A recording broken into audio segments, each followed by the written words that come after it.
Assalamualaikum warahmatullahi wabarakatuh. Waalaikumsalam warahmatullahi wabarakatuh. Salam sejahtera bagi kita semua. Ibu-ibu, hari ini kita bertemu lagi dalam rangka pertemuan binaan kelompok untuk menyampaikan materi mengenai penanganan dan pencegahan stunting.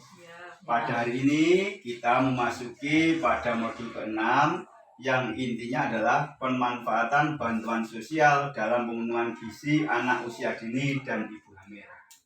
Sebelum kita lebih lanjut, marilah pertemuan kita awali dengan berdoa. Agama dan keyakinan masing-masing disilahkan. Ibu, apakah pada materi yang sebelumnya juga sudah Ibu terapkan di rumah? Sudah. Terima kasih, berarti bagus sekali dalam rangka penanganan dan pencegahan stunting. Pada pertemuan ini lebih lanjut kita akan membahas tentang pemanfaatan bantuan sosial dalam pemenuhan gizi anak usia dini dan ibu hamil. Sebelumnya kita kasih ya dulu supaya nanti semangat ibu. Baik, kita awali dulu pembelajaran kita dengan stunting. No. Indonesia Sehat. Indonesia Hebat.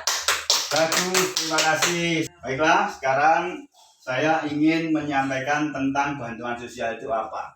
Bantuan sosial ibu-ibu sudah menerima semua. Sudah. Kemudian bantuan sosial itu apa menurut Bu Farida? Apa? Bantuan sosial adalah bantuan yang diberikan oleh pemerintah untuk mencukupi kehidupan. Bagus sekali. Kemudian menurut Ibu, apa bantuan sosial itu? Bantuan memberikan untuk kesehatan. Bagus sekali. Baiklah ibu-ibu, bantuan sosial itu adalah pemberian bantuan oleh pemerintah berupa uang atau barang, dalam hal ini adalah materi dari pemerintah kepada individu, keluarga, kelompok, dan atau masyarakat yang bertujuan untuk pemenuhan kebutuhan sehari-hari KPM. Contoh-contoh bantuan sosial misalnya yang kita ketahui adalah 1. PKH. PKH apa? Program keluarga harapan. Bagus sekali. Yang kedua ada BPNT. Apa BPNT itu? Bantuan pangan Dan Bantuan pangan non tunai. Iya. Bantuan-bantuan ini memiliki pemanfaatan. PKH bermanfaat untuk membantu pemenuhan kebutuhan dasar KPM, mendukung pendidikan dan kesehatan. Kemudian BPNT memiliki manfaat membantu pemenuhan kebutuhan pangan KPM, yakni pangan yang bergizi, yang mendukung kesehatan dan mencegah stunting. Di mana ibu-ibu bisa membelikan bantuan pangan non tunai itu? Di mana tempatnya? Di agen atau di e-warung. Jadi bantuan pangan ini harus ditukarkan dengan barang ataupun bahan pangan yang telah ditentukan oleh pemerintah di agen yang ditunjuk oleh pemerintah, juga di e-warung. Apa saja bahan makan yang boleh dibeli? Coba Ibu Farida. Kacang, Telur, terus kemudian beras, kemudian kacang hijau. Jadi garis besarnya bantuan pangan ini hanya boleh diberikan karbohidrat, yaitu makanan pokok. Contohnya beras jagung, kentang. Kemudian protein itu adalah lauk pauk berupa apa saja? Telur, daging ayam, kemudian ikan, tahu dan tempe. Kemudian vitamin dan mineral itu contohnya apa? Buah-buahan dan sayur mayur. Baiklah ibu, berarti kita akan menyimpulkan dari apa yang kita sampaikan ini, bantuan sosial, bahwa kata kunci yang harus panjenengan semua pahami adalah bantuan sosial memiliki manfaat terpenuhinya kebutuhan dasar keluarga penerima manfaat, pangan, pendidikan, dan kesehatan, sehingga anak menjadi sehat, cerdas, dan tidak stunting. Ibu-ibu, ibu hamil dan balita memerlukan makanan yang memiliki kandungan gizi yang baik. Ya, Jadi ibu hamil dan balita itu memerlukan makanan yang memiliki kandungan gizi yang baik. Karena apa? Karena makanan dan gizi yang baik bagi ibu hamil dan anak balita ini akan menjaga kesehatan ibu hamil dan menjaga kesehatan anak balita sehingga tumbuh menjadi sehat, kemudian janinnya juga tumbuh kuat sehingga terhindar dari stunting. Makanan yang sehat itu seperti apa? Makanan yang sehat itu harus mengandung 3 unsur, yaitu makanan pokok itu adalah karbohidrat sebagai sumber tenaga. Kemudian lauk pauk atau protein berfungsi untuk apa? Zat pembangun sel dan memperbaiki sel-sel yang rusak. Kemudian juga harus mengandung sayur dan buah-buah.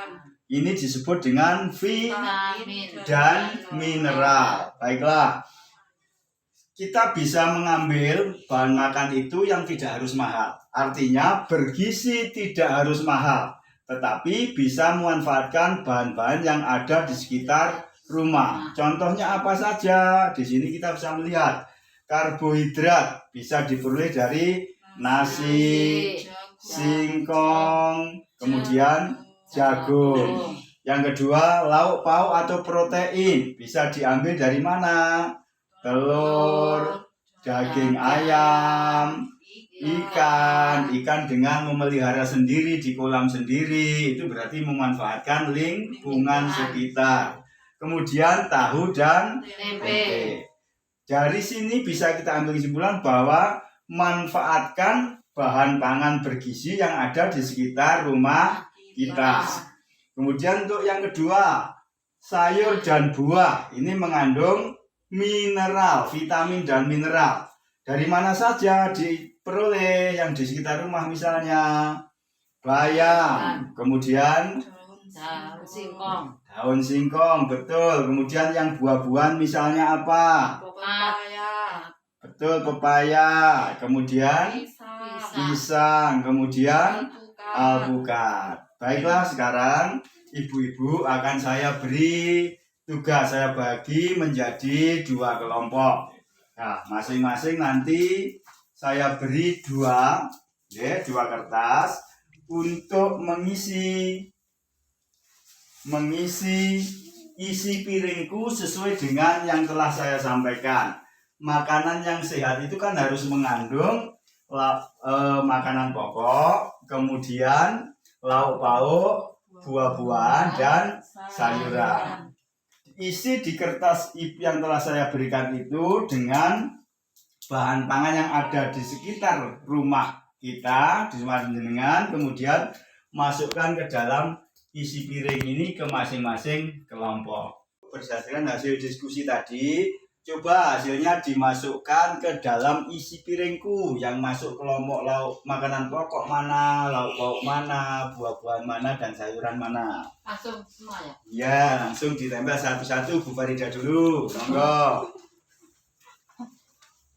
Kelompok masuk di sayuran, bayam, daun singkong. Bagus sekali, tepuk tangan kita semua. Baiklah ibu-ibu, saya kira untuk pertemuan ini kita mendapatkan sesuatu yang baru dan perlu untuk diterapkan jenengan di rumah, yaitu 10 pesan menu gizi seimbang yang harus panjenengan perhatikan di keluarga adalah 1.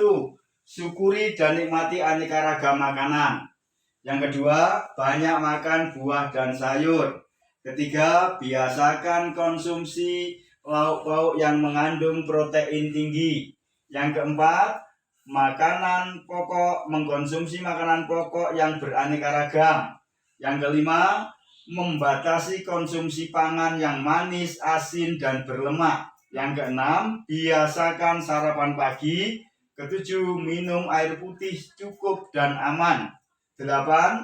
Aktivitas fisik cukup dan jaga berat badan ideal. Yang kesembilan, biasakan membaca label pada kemasan makanan. Dan yang 10, yang terakhir adalah cuci tangan pakai sabun dan air mengalir.